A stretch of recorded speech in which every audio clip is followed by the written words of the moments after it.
Next topic बघा, environmental management. पर्यावरण व्यवस्थापन. इकोसिस्टम ए रिव्ह्यू. इकोसिस्टमला शुद्ध मराठीमध्ये परिसंस्था असा शब्द आहे. इकॉलॉजी असा एक दुसरा शब्द येईल, त्याचा अर्थ पर्यावरण शास्त्र असा आहे. शुद्ध मराठीमध्ये ज्यांना पाहिजे त्यांनी हे बाजूला लिहून ठेवा. Ecosystem is formed by biotic and abiotic factors and their interactions with each other. तर ही जी इकोसिस्टम तयार होते त्याच्यामध्ये सजीव निर्जीव घटक असतात, त्यांच्यामध्ये एकमेकांमध्ये होणारे इंटरॅक्शन्स असतात, त्याच्यापासून ही इकोसिस्टम तयार होते. Each factor plays very important role in the ecosystem. हे बायोटिक अबायोटिक जे काय फॅक्टर सांगितलेले आहेत त्याच्यातला प्रत्येक फॅक्टर, प्रत्येक घटक इम्पॉर्टंट आहे. Producers like plants are important.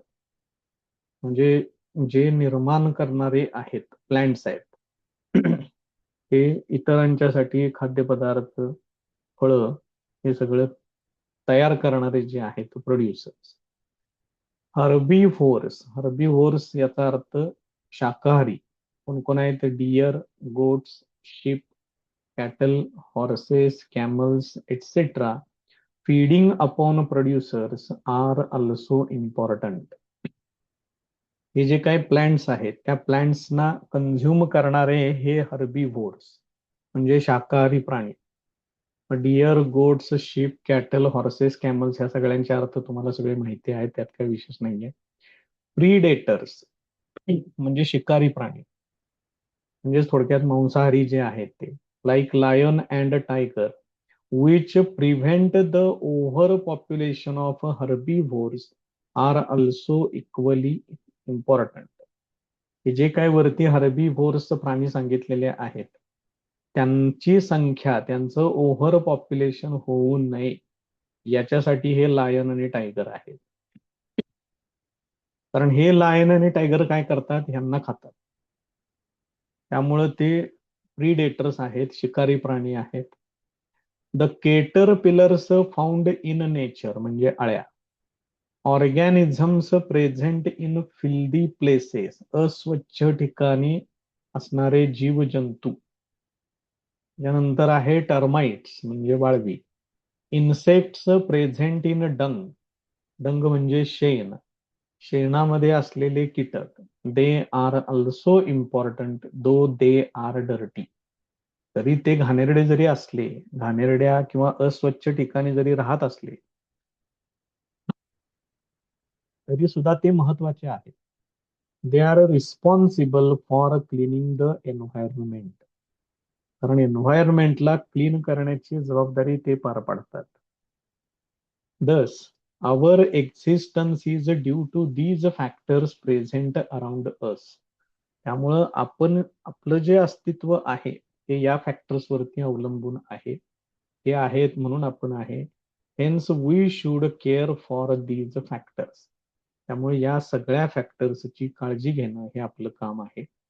Paddy is cultivated on large scale in various states of South India. दक्षिण भारतामध्ये भात शेती केली जाते मोठ्या प्रमाणात. Paddy fields are frequently attacked by grasshoppers. नाकतोडे. या भात शेतीवरती हे नाकतोडे अटॅक करतात. Similarly frogs are also present in large number in the mud of paddy fields. याच भात शेतीच्या चिखलामध्ये बेडकं असतात. हे बेडकं ह्या गेले ते ग्रास हॉपर्सना खातात, नाकतोड्यांना खातात. To feed upon grasshoppers म्हणजे ग्रास हॉपर्सना खाण्याचं काम कोण करतं? फ्रॉग्स करतात. And snakes are also present there in to feed upon their favourite food that is frogs. आणि या बेडकांना खाणारे कोण आहेत? साप आहेत. त्यामुळे असं हे चक्र आहे आणि हे चक्र व्यवस्थित सुरू राहिलं पाहिजे, म्हणजे मग पुन्हा एकाची संख्या प्रचंड प्रमाणात वाढत नाही, ओव्हर पॉप्युलेशन होत नाही. Relationship between environment and ecosystem. तर वातावरण आणि ही इकोसिस्टम यांच्यामधलं रिलेशनशिप बघूया. Environment is a broad concept. Physical, chemical and biological factors. काही फिजिकल आहेत, काही केमिकल आहेत, काही बायोलॉजिकल आहेत, असे सगळे फॅक्टर्स आहेत. Affecting the living organisms in any possible way is collectively called as environment. तर हे सगळे फॅक्टर्स हे सजीवांवरती परिणाम करतात. कोणत्या ना कोणत्या मार्गे त्यांचा परिणाम होतो. ह्या सगळ्या फॅक्टर्सना मिळून जे काही तयार होतं त्याला एन्व्हायरमेंट असं म्हणतात. In short, environment is the condition in surrounding. आजूबाजूला आपल्या जे काही वातावरण आहे त्या वातावरणाची परिस्थिती. It includes many biotic, abiotic, natural and artificial factors. याच्यामध्ये काही फॅक्टर्स जैविक म्हणजे बायोटिक आहेत, काही अजैविक म्हणजे अबायोटिक, नैसर्गिक आणि कृत्रिम फॅक्टर्स त्याच्यामध्ये आहेत. There are two main types of environment. या वातावरणाचे सुद्धा तिने दोन प्रकार सांगितलेले आहेत. One is natural environment and other is artificial environment. एक आहे ते नैसर्गिक आहे, दुसरं आहे ते कृत्रिम किंवा मानव निर्मित आहे. Natural environment consists of air, atmosphere, water, land, living organisms, etc. हे लक्षात ठेवा, नॅचरल मध्ये कोण येणार, आर्टिफिशियल मध्ये कोण येणार. नॅचरल नैसर्गिक वातावरणामध्ये त्यांनी काय काय सांगितलेलं आहे. हवा आहे, ऍटमॉस्फिअर आजूबाजूचं वातावरण, त्यानंतर वॉटर पाणी आहे, जमीन आहे, सजीव आहेत. Continuous interactions occur between biotic and abiotic factors. मग हे जे सजीव आहेत ह्यातले काही घटक सजीव आहेत, काही निर्जीव आहेत, अबायोटिक. यांच्यामध्ये कंटिन्युअसली इंटरॅक्शन सुरू असतं. Their interactions are also very important. हे इंटरॅक्शन्स महत्वाचे आहेत. Artificial environment is also affecting the natural environment directly or indirectly. हे जे काही कृत्रिम वातावरण जे काही आहे ते नैसर्गिक वातावरणावरती परिणाम करतं. मग तो डायरेक्ट परिणाम असेल किंवा इनडायरेक्ट परिणाम असेल, पण परिणाम होतो त्याच्यावरती, हे लक्षात ठेवा. Basically environment consist of two basic factors. दोन बेसिक फॅक्टर सांगितले. एक आहे बायोटिक फॅक्टर, दुसरा आहे अबायोटिक फॅक्टर. हे दोन घटक त्याचे. The science that deals with study of interactions between biotic and abiotic factors of environment is called as ecology. म्हणजेच पर्यावरणशास्त्र. हे शास्त्र नेमकं कशाचा अभ्यास करतं. Study of interactions between biotic and abiotic factors of environment. वातावरणामध्ये जे जैविक आणि अजैविक घटक जे आहेत त्यांचं एकमेकांशी जे काही इंटरॅक्शन आहे त्याचा अभ्यास या पर्यावरणशास्त्रामध्ये. आणि त्याचा अभ्यास करण्यासाठी जे बेसिक फंक्शनल युनिट लागतं त्याला म्हणायचं ecosystem. Basic functional unit used to study the ecology is called as ecosystem. Environment consist of many ecosystem. वातावरणामध्ये अशा असंख्य इकोसिस्टम्स आहेत. A small pond is an ecosystem. Small pond ही स्मॉल इकोसिस्टम आहे. whereas the earth is the largest ecosystem. एखादं छोटं डबकं हे स्मॉल इकोसिस्टम म्हणू शकतं आणि अर्थ ही लार्जेस्ट इकोसिस्टम आहे. Thus, biotic and abiotic factors occupying a definite geographical area and their interactions collectively constitute the ecosystem.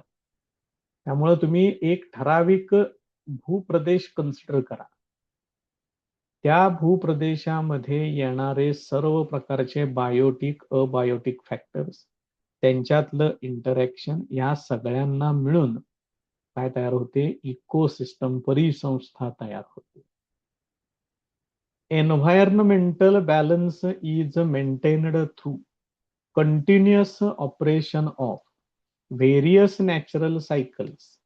आता हे जे काही एन्व्हायरमेंट म्हणजे वातावरणाचा जो काही समतोल आहे, बॅलन्स म्हणजे हे काय असतं? त्याच्यामध्ये वेगवेगळ्या सायकल्स आहेत, ह्या कंटिन्युअसली ऑपरेट होत असतात. कुठल्या कुठल्या सायकल्स आहेत बघा?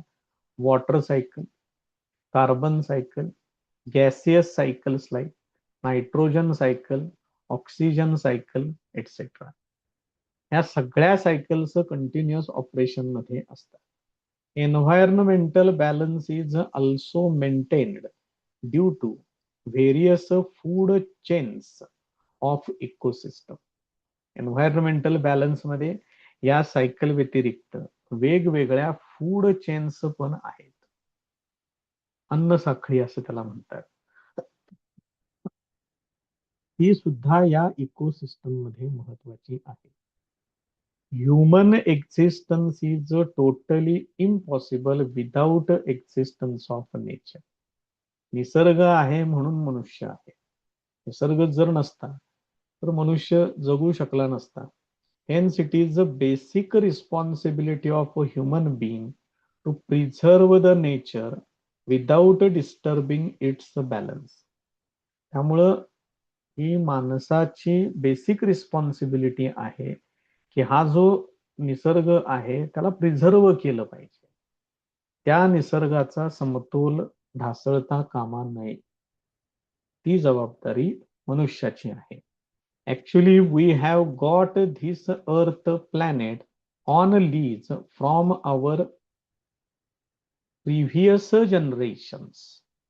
आपल्याला हे जे काही मिळालेलं आहे अर्थ प्लॅनेट, इथं फ्युचर नको. फ्युचर म्हणजे पुढचे येणार ना.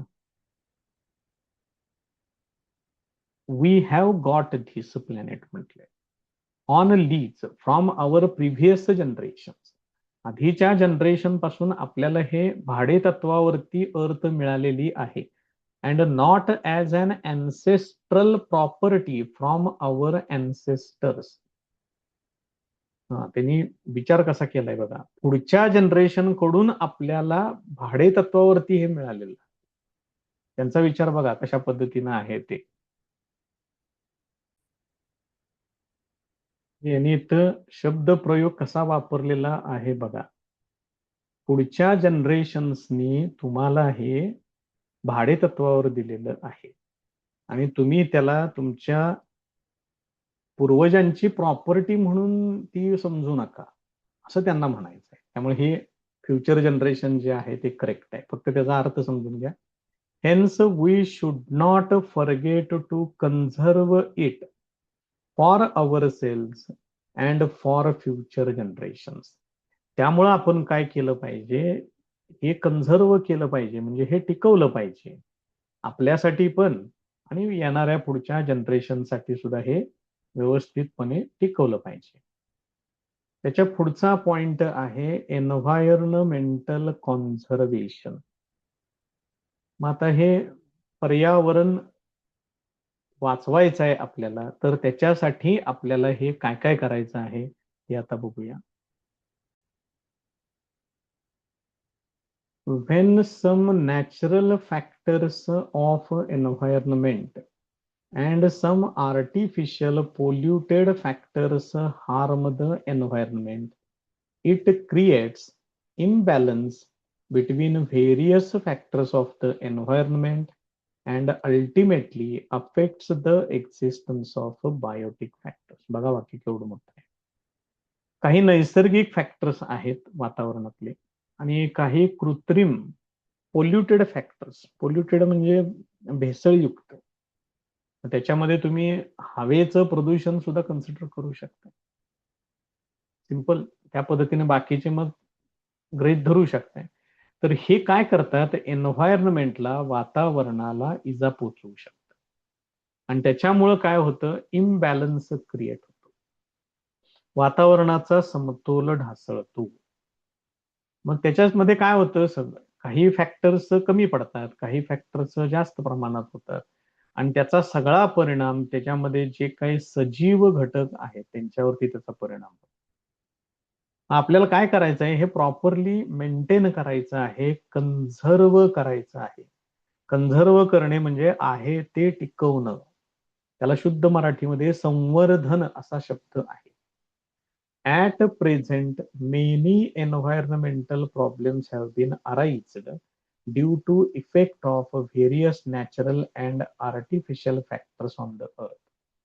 आता बरेचसे वातावरणाशी संबंधित बरेचसे प्रॉब्लेम्स क्रिएट झालेले आहेत. मग त्याच्यात काही नैसर्गिक घटकामुळे क्रिएट झालेले आहेत, काही कृत्रिमरित्या मानवनिर्मित तयार झालेले काही घटक आहेत. Environmental pollution is one of वातावरणाचं जे काही प्रदूषण होतं ते त्यापैकी एक आहे. त्याच्यातला सगळ्यात महत्वाचा जो घटक आहे तो आहे पोल्युशन, प्रदूषण. Generally contamination of any material is its pollution. Contamination म्हणजे भेसळ. कोणत्याही मटेरियलमध्ये तो मटेरियल सोडून इतर कोणताही दुसरा मटेरियल ऍड करणे म्हणजे त्याला भेसळ असं म्हणतात आणि तेच त्याचं प्रदूषण आहे. अननेसेसरी म्हणजे ज्याची गरज नाही असं.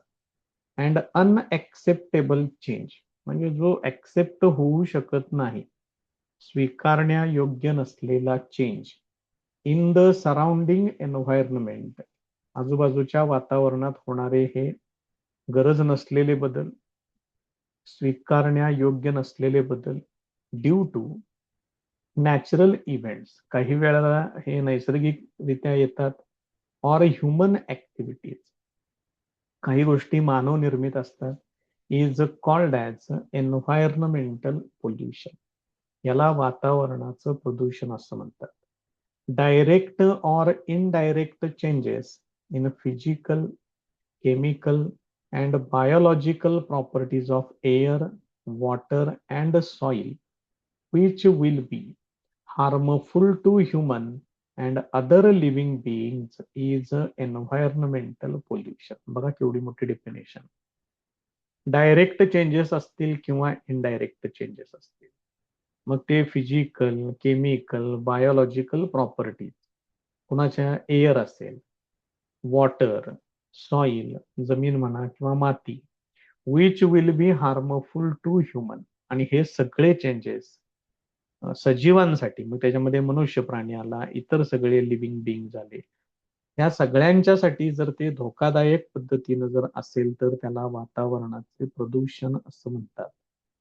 Various reasons like population explosion म्हणजे लोकसंख्या वाढ, लोकसंख्या वाढीचा स्फोट, फास्ट इंडस्ट्रियलायझेशन, औद्योगिकरण जे सुपरफास्ट सुरू आहे ते, and indiscriminate use of natural resources, जे काही नैसर्गिक स्रोत आहेत, समजा पाणी आहे, नदीतून येणारं पाणी, त्याचा प्रचंड प्रमाणात वारेमाप यूज करणे म्हणजे इनडिस्क्रिमिनेटी. डिफॉरेस्टेशन म्हणजे जे काही फॉरेस्ट आहेत, जंगलतोड, वृक्षतोड पण म्हटलं तरी चालते. अँड अनप्लॅन्ड अर्बनायझेशन, कुठल्याही प्रकारचं प्लॅनिंग न करता होणारं शहरीकरण. These are responsible for environmental pollution. या सगळ्या गोष्टींमुळे वातावरणाचं प्रदूषण होते. Pollution is a broad concept. आता हे जे काही पोल्युशन आहे, प्रदूषण आहे, ही एक प्रचंड मोठी कन्सेप्ट आहे, ब्रॉड कन्सेप्ट आहे. Various types of pollutions like that of air, water, sound, soil, thermal, light occur around us. बघा हे सगळे घटक घेतले त्याने, त्यामुळे ही खूप मोठी कन्सेप्ट होती प्रदूषणाची. हवेचं प्रदूषण आहे, पाण्याचं आहे, आवाजाचं आहे, मातीचं आहे, हीट एनर्जी मध्ये आहे, लाईट त्याचं सुद्धा आहे. Ultimate adverse effect of all these is on existence of all living organism. ह्या सगळ्या प्रकारच्या पोल्युशनचा परिणाम हा सजीवांच्या वरती होतो, त्यांच्या अस्तित्वावरती होतो. Hence environmental conservation has become the need of hour. त्यामुळे हे जे काही वातावरणाचं पर्यावरणाचं संवर्धन होणं हे खूप गरजेचं झालेलं आहे. पुढचा प्रकार त्यातल्या तर पोल्युशन मधले बघा, रेडिओ ऍक्टिव्ह पोल्युशन एक सांगितलं. म्हणजे याच्यामध्ये रेडिएशन्स बाहेर टाकली जातात. किरणोत्सारिता शुद्ध मराठीमध्ये त्याला असं म्हणतात. It can occur due to two reasons as natural and artificial. याच्यामध्ये पण नैसर्गिकरित्या पण घडणारे काही एलिमेंट्स आहेत, काही आर्टिफिशियल कृत्रिमरित्या पण घडून येतात. Ultraviolet and infrared radiations are natural radiations. जे युव्ही अल्ट्राव्हायलेट आणि इन्फ्रारेड IR रेडिएशन जे आहेत हे नॅचरल रेडिएशन्स आहेत. Whereas X-rays and radiations from atomic energy plants are artificial radiation. मात्र जे एक्स-रेज आहेत आणि ॲटॉमिक एनर्जी प्लांट्स मधून बाहेर पडणारी जी रेडिएशन्स आहेत ही आर्टिफिशियल कृत्रिम मानवनिर्मित रेडिएशन्स आहेत. या रेडिओ ऍक्टिव्ह पोल्युशनच्या 3 दुर्घटना ज्या मोठ्या प्रमाणात झालेल्या आहेत त्यांची नावं दिलेली आहेत. Chernobyl, Windscale and 3 miles island mishaps. हे बघा काय काय आहे ते. 3 माइल आयलँड, विंड स्केल आणि चेर्नोबिल मिसहॅप्स. मिसहॅप्स म्हणजे दुर्घटना. Are the major mishaps of the world till present. आतापर्यंत संपूर्ण जगामध्ये घडलेले जे सगळ्यात मोठ्या दुर्घटना आहेत रेडिओ ऍक्टिव्ह पोल्युशनच्या त्या या 3 आहेत. Thousands of people have been affected for long term due to these accidents. या दुर्घटनांमुळे हजारो लोकांच्या वरती त्याचा परिणाम झालेला आहे आणि तो सुद्धा खूप काळासाठी. 2-3 पिढ्या म्हणू शकताय तुम्ही, पिढ्या म्हणतोय मी, 2-3 वर्ष नव्हे. हे परिणाम परत पुढे दिसून येतात. Some of the effects of radiations are as follows. पहिलं, cancerous ulceration occurs due to higher radiations of X-rays. एक्स-रेजच्या रेडिएशनच्या संपर्कामध्ये जर जास्त काळ जर राहिलं तर कॅन्सर असलेले अल्सर, कॅन्सरस अल्सर हे होऊ शकतं. Tissues in the body are destroyed. शरीरातल्या पेशींचा ग्रुप म्हणजे टिश्यूज हे डिस्ट्रॉय होऊ शकतात. Genetic changes occur. DNA मध्ये चेंज होऊ शकतो. Vision is adversely affected. माणसाच्या दृष्टीवरती त्याचा परिणाम होतो. Need of environmental conservation. या पर्यावरण संवर्धनाची गरज काय आहे ते आता याच्यामध्ये डिस्कस केले. General public is not aware about rules of environmental conservation. जी सामान्य जनता आहे, जे सामान्य लोक आहेत, यांना हे जे वातावरणाशी संबंधित, वातावरणाच्या संवर्धनाशी संबंधित जे काही रूल्स आहेत ते माहीत नसतात. There should be large scale participation of people in environmental conservation. या वातावरणाला वाचवण्यासाठी जास्तीत जास्त लोकांचा सहभाग याच्यामध्ये होणं गरजेचं आहे. It is possible to answer environmental problems only if environmental protection conservation becomes an effective public movement. तुम्हाला जर हे वातावरणाशी संबंधित जे काही प्रॉब्लेम्स आहेत त्याच्यावरती काही सोल्युशन फाइंड आउट करायचं असेल, त्याचं जर काही उत्तर शोधायचं असेल तर तुम्हाला ह्या वातावरणाशी संबंधित त्याला ते वातावरण प्रोटेक्ट करणं, त्याला वाचवणं, त्याचं कन्झर्वेशन करणं, त्याचं संवर्धन करणं ही एक पब्लिक मुवमेंट झाली पाहिजे. म्हणजे एक सामाजिक चळवळ बनली पाहिजे. For this values like positive attitude and affection towards environment, knowledge about it, etc., should be inculcated among children since their childhood. मग याच्यासाठी काय केलं पाहिजे? पॉझिटिव्ह ऍटिट्यूड, लोकांचा सकारात्मक दृष्टिकोन पाहिजे. अफेक्शन टुवर्ड्स एन्व्हायरमेंट, वातावरणाप्रती सहभावना पाहिजे, सहवेदना पाहिजे. नॉलेज अबाउट इट, त्याच्याबद्दल माहिती पण पाहिजे. हे सगळं लहानपणापासूनच त्यांच्यामध्ये हे सगळे गुण जे काय आहेत किंवा जे काय आता फॅक्टर सांगितले ते त्यांच्यावरती प्रामाणिकपणे त्याच्यावरती त्यांचे संस्कार झाले पाहिजेत, तरच ते होऊ शकते. तर हे लहानपणापासूनच जर त्यांच्यावरती या संदर्भातले संस्कार जर केले तर ते पुढे जाऊन या सगळ्या गोष्टी बऱ्यापैकी टिकतील. This will help to make future generations more aware about environmental conservation and protection. याच्यामुळं येणाऱ्या ज्या काही जनरेशन्स आहेत त्या या संदर्भात जरा जागरूक होतील. त्यांना या वातावरणाचं महत्व, ते टिकवणं, त्याला प्रोटेक्ट करणं, ते संवर्धन करणं, ह्या सगळ्या गोष्टींबद्दल त्यांच्यात जागरूकता निर्माण होईल. Hence it is necessary to increase awareness through education. त्यामुळं ही जागरूकता वाढवण्यासाठी हे त्यांच्या अभ्यासामध्येच इन्क्लूड करणं, अभ्यासामध्येच ते समाविष्ट करणं हे खूप महत्वाचं आहे. Today all the developed, developing and underdeveloped countries have accepted the responsibility of environmental protection. आज परिस्थिती अशी आहे की विकसित देश, डेव्हलपिंग विकसनशील देश आणि अंडर डेव्हलप्ड म्हणजे अविकसित, जेवढे काही देश आहेत त्यांचं क्लासिफिकेशन या पद्धतीने केलेले आहे. आणि या सगळ्यांनी ही जबाबदारी स्वीकारलेली आहे की हे वातावरण आपल्याला वाचवायचं आहे, त्याला प्रोटेक्ट करणं गरजेचं आहे. Their efforts are in that direction, आणि त्यांचे त्या दृष्टीनं प्रयत्न सुरू आहेत.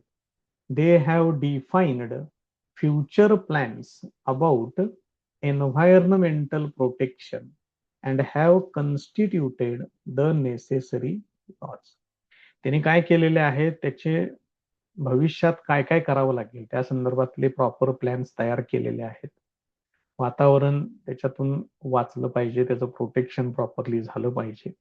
And have constituted the necessary laws, त्याच्यासाठी लागणारे जेवढे महत्वाचे गरजेचे जे कायदे आहेत ते सुद्धा त्या ठिकाणी तयार केलेले आहेत. इन 1972, 1972 मध्ये United Nations environment programme UNEP, United नेशन्सच्या ग्रुपनं हा एन्व्हायरमेंट प्रोग्राम तयार केलेला आहे. Has been established in a conference arranged on human and environment. त्यांनी काय केलेलं आहे, कॉन्फरन्स अरेंज केलेली आहे. मानव, ह्युमन बिंग आणि एन्व्हायरमेंट, मनुष्य आणि त्याचं वातावरण, in which environmental problems were discuss. आणि त्याच्यामध्ये हे वातावरणाशी संबंधित जे काही प्रॉब्लेम्स आहेत त्यांचं डिस्कशन झालं. Afterwards in India a separate environmental department had been established.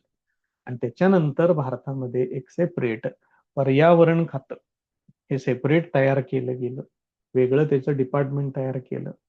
After thorough discussion on environmental problems, इथं थरो पाहिजे, THOROUGH, थरो म्हणजे पूर्ण डिटेलमध्ये त्याच्यावरती चर्चा झाली. हे जे काही वातावरणाशी संबंधित जे काही प्रॉब्लेम्स आहेत त्यांचं त्याच्यामध्ये डिस्कशन झालं. मिनिस्ट्री ऑफ एन्व्हायरमेंट, हे पर्यावरण मंत्रालय जे आहे, अँड फॉरेस्ट, वन खातं, is involved in planning, inducting and increasing awareness about environment and forest. यांनी काय केलं, हे पर्यावरणाशी आणि वन खात्याशी रिलेटेड जे मंत्रालय आहे, मिनिस्ट्री जे आहे, त्यांनी काय केलं, हे अवेअरनेस वातावरणाशी आणि फॉरेस्ट म्हणजे जंगलांशी संबंधित जो काही अवेअरनेस आहे जागरूकता करण्यासाठी त्याच्यासाठी त्यांनी वेगवेगळे प्रोग्राम्स प्लॅन केले. ते प्लॅन्स जे आहेत ते प्रत्यक्षात अप्लाय केले, इंडक्शन केलं त्यांचं आणि त्यामुळे जागरूकता वाढवण्याचा त्यांनी अशा पद्धतीने प्रयत्न केलेला आहे थ्रू व्हेरियस प्रोग्राम्स सिन्स 1985. 1985 पासून हे सगळे प्रोग्राम्स जे आहेत ते सुरू केलेले आहेत. एन्व्हायरमेंटल कन्झर्वेशन, आवर सोशल रिस्पॉन्सिबिलिटी, ही आपली सामाजिक जबाबदारी आहे. हे पर्यावरण टिकवणं, त्याचं संवर्धन करणं, त्याच्यात वाढ करणं, ही आपली सामाजिक जबाबदारी आहे. For human there is a inter relationship between human and environment. तर या मानव प्राण्यासाठी मनुष्य आणि वातावरण यांच्यामध्ये एक रिलेशन आहे. Human stepped on the earth long after formation of earth. पृथ्वी तयार झाल्यानंतर बऱ्याच कालावधीनंतर हा मनुष्य प्राणी या पृथ्वीवरती आलेला आहे. On the earth human is always superior as compared to other animals due to characters like intelligence, memory, imaginary ability etcetera. पृथ्वीवरती इतर प्राण्यांच्या पेक्षा मनुष्य प्राणी हा जास्त सुपिरियर आहे. कारण त्याच्याकडे बुद्धिमत्ता आहे, त्याच्याकडे स्मरणशक्ती आहे, इमॅजिनरी ॲबिलिटी आहे, कल्पकता आहे, काल्पनिक शक्ती आहे, त्याच्याकडे विचार करण्याची ताकद आहे. Human established domination over the nature. आणि ह्या सगळ्या गोष्टींमुळं माणसानं निसर्गावरती सुद्धा प्रभुत्व मिळवलेलं आहे. निसर्गाच्या पेक्षा सुद्धा तो पुढचा विचार करू शकतो. Human utilised all natural resources. मग मनुष्यानं काय केलं, त्याच्या बुद्धीच्या जोरावरती, त्याच्याकडे असलेल्या स्किलच्या जोरावरती हे जे काही नॅचरल रिसोर्सेस आहेत त्यांचा पुरेपूर वापर केला as much as possible for a satisfactory life. समाधानकारक आयुष्य जगण्यासाठी human kept on snatching from पाहिजे from nature as much as possible and this created problems. समाधान मिळवण्यासाठी माणसानं काय केलेलं आहे, निसर्गाकडून जास्तीत जास्त गोष्टी ओरबाडून घेतलेल्या आहेत आणि त्यामुळं वेगवेगळे प्रॉब्लेम्स क्रिएट झालेले आहेत. Thus human has a crucial role in maintaining the environmental balance. त्यामुळे हाच मनुष्य अतिशय महत्वाचा रोल प्ले करू शकतो. कशामध्ये? ह्या वातावरणाचा समतोल टिकवण्यासाठी. If human has disturbed environmental balance then human itself only can conserve and improve the quality of nature. हा एन्व्हायरमेंटल बॅलन्सला डिस्टर्ब कोणी केलं? मनुष्यानं डिस्टर्ब केलं. मग मनुष्यानं स्वतःच काय केलं पाहिजे? आता तोच स्वतः हे टिकवू शकतो आणि त्याच्यामध्ये इम्प्रूव्हमेंट सुद्धा घडवून आणू शकतो. Many times general public is unknown that its activities are harmful to environment. बऱ्याच वेळेला असं होतं की हे जे काही सामान्य जनता जी काही आहे त्याला माहीतच नसतं की त्यांच्या काही ऍक्टिव्हिटीजमुळं वातावरणाला इजा पोचू शकते, वातावरणासाठी ते घातक ठरू शकतं. And hence unknowingly many activities happen. मग असं अजाणतेपणे म्हणजे माहीत नसल्यामुळं काही गोष्टी घडतात.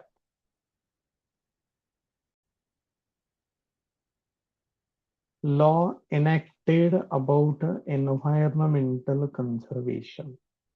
मग कुठले कुठले लॉज आहेत की जे या पर्यावरण वातावरणाशी संबंधित ते प्रोटेक्ट करण्यासाठी, कन्झर्व करण्यासाठी कुठले कुठले कायदे केलेले आहेत ते बघूया.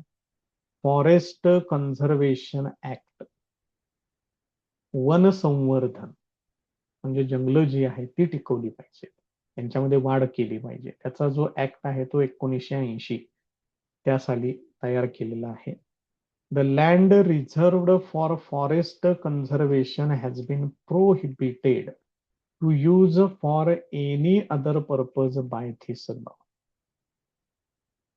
जी जमीन फॉरेस्ट कन्झर्वेशन साठी रिझर्व केलेली आहे ती तुम्हाला इतर कोणत्याही कारणासाठी वापरता येणार नाही. त्याला प्रोहिबिशन आहे, प्रतिबंध केलेला आहे. For example, permission of central government is compulsory for mining activities. समजा एखाद्या ठिकाणी खाणी वगैरे असतील, त्या कळालं तर त्या खाणी काढून जमिनीमध्ये खोदकाम करण्यासाठी तुम्हाला केंद्रीय सरकारची परवानगी लागते. Any person which disobeys this law is entitled to imprisonment for 15 days. मग या कायद्याचं उल्लंघन करणारा जो कोण व्यक्ती असेल त्याला 15 दिवसांची जेल होऊ शकते. त्याच्या पुढे आहे एन्व्हायरमेंटल कन्झर्वेशन ऍक्ट 1986, पर्यावरण संवर्धनाचा act 1986. Purpose of this act is to control the pollution and punish the persons or institutes harming the environment. याचा मेन उद्देश काय आहे की जे काही प्रदूषण होते ते प्रदूषण कंट्रोल करणं आणि ज्या व्यक्तींच्या मुळे किंवा ज्या इन्स्टिट्यूशनच्या मुळे हे प्रदूषण घडलेलं आहे त्यांना शिक्षा करणं. Any person or factory is prohibited by this act from releasing the pollutants in atmosphere beyond a permissible limit. कोणतीही व्यक्ती असू दे किंवा कोणताही फॅक्टरी, औद्योगिक काहीतरी कारखाना वगैरे जो काय असेल त्यांना या नियमानं किंवा या कायद्यानं प्रतिबंध केलेला आहे. कशासाठी? कोणतेही घटक वातावरणामध्ये सोडायचे नाहीत. प्रदूषण करणारे घटक वातावरणात सोडायचे नाहीत. एका ठराविक लिमिट पर्यंतच त्याला परमिशन आहे, त्याच्या पुढे नाही करू शकत ते या पद्धतीने. The person breaching this rule is entitled for either 5 year imprisonment or fine up to ₹1,00,000. जी व्यक्ती किंवा जो कारखाना, जी फॅक्टरी हा रूल तोडेल किंवा हा कायदा मोडेल त्याला काय आहे, 5 वर्षांची जेल, 5 वर्षांची तुरुंगवास होऊ शकतो किंवा 1,00,000पर्यंत त्याला दंड होऊ शकतो. नॅशनल ग्रीन ट्रायब्युनल, राष्ट्रीय हरित प्राधिकरण, प्राधिकरण असं म्हणतात त्याला, has been established in 2010 for effective implementation of environment related laws. याच्यासाठी एक वेगळं त्यांनी ट्रायब्युनल, प्राधिकरण म्हणजे वेगळं एक डिपार्टमेंट त्यांनी तयार केलेलं आहे, नॅशनल ग्रीन ट्रायब्युनल 2010 पासून. आणि ह्याचं या गोष्टींच्याकडं बारकाईनं लक्ष असतं की एखादा कारखाना काय करतोय, ते कोणते केमिकल्स वगैरे आणून सोडतात का, त्याचं टेस्टिंग होतं, चेकिंग होतं आणि एका ठराविक लिमिट पेक्षा जर जास्त सापडले तर त्यांच्यावरती योग्य ती कारवाई केली जाते. As per wild life protection act 1972. आता हे जंगलातले जे सजीव आहेत त्यांना प्रोटेक्ट करण्यासाठी हा कायदा आहे. As per clause 49A, trading of rare animals has been completely banned. जे अतिशय दुर्मिळ प्राणी आहेत त्यांचं ट्रेडिंग, त्यांचा व्यापार पूर्णपणे स्टॉप केलेला आहे, पूर्णपणे त्याच्यावरती बंदी आणलेली आहे. 49B, use of articles prepared from skin or organs of wild animals has been banned. या 49B मध्ये काय केलेलं आहे बघा, जे प्राणी आहेत, जंगली प्राणी, त्यांचं स्किन किंवा त्यांच्या ऑर्गन्स पासून ज्या काही वस्तू तयार केलेल्या आहेत त्यांच्यावरती पूर्णपणे बंदी आणलेली आहे. 49C, disclosure of the stock of artifacts made from rare wild animals is compulsory. जर ह्या रेअर वाईल्ड अॅनिमल्स पासून जर कोणत्या वस्तू तयार केलेल्या असतील, त्याचा काही जर स्टॉक असेल, तर त्या स्टॉकची माहिती देणं कंपल्सरी आहे. त्यामुळे हे तुम्हाला आधीच सरकारला कळवावं लागेल. नंतर सरकार आलं, तुम्ही कळवलेलं नसेल, वेगळं काहीतरी सापडलं तर मग शिक्षा होणार.